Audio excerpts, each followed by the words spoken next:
The Biden administration's commitment to electric vehicles and their associated charging infrastructure is becoming increasingly palpable.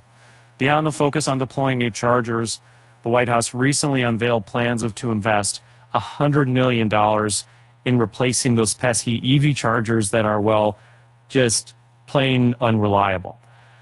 The White House excitedly beckoned applications for this funding, all under the guise of the newly christened program, the Electric Vehicle Charger Reliability and Accessibility Accelerator. Mark your calendars. Applicants, the deadline is looming November 13th. The information underpinning the new initiative relies on data provided by the U.S. Department of Energy's Alternative Fuels Data Center. The AFDC, in its role as a watchdog, monitors public charging stations for availability. As the data revealed on September 11th, an eyebrow-raising 6,261 stations, or about 4.1% of the nation's 151,556 stations, were off the grid. Yes, the sizable chunk of chargers leaving drivers high and dry. But here's a slice of optimism. With numbers like these, the White House forecasts that the $100 million pool should be sufficient to cover replacements for all qualifying chargers.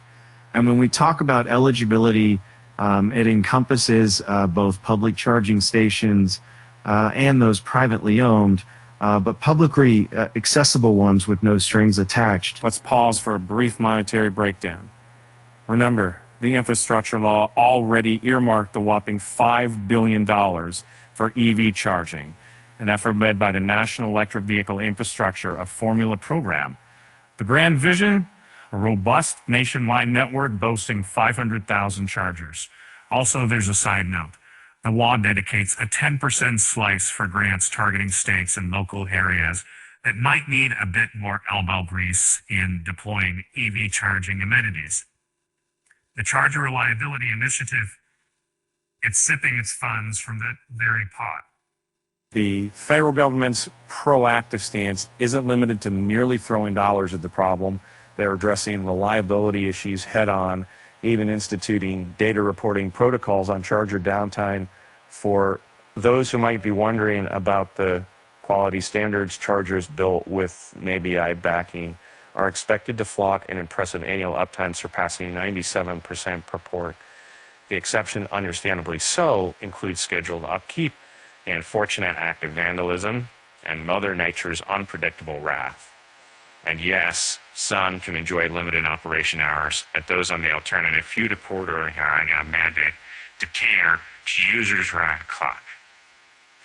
And but why all of a sudden this emphasis on reliability? So, well, according to a report by J.D. Power, a concerning 1 in 5 charging attempts bites the dust. The culprits, defective chargers primarily, although long waiting lines at stations contribute their fair share of frustration. Tossed in a recent study from sunny California, which flagged a surprising number of fast chargers as non-functioning, and the picture becomes crystal clear.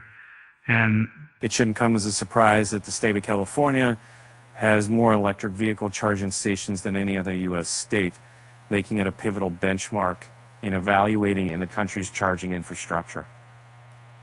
As the U.S. hurdles towards a future powered by electricity, ensuring that EV chargers are more than just shiny metallic posts on a road, but rather functional units is crucial.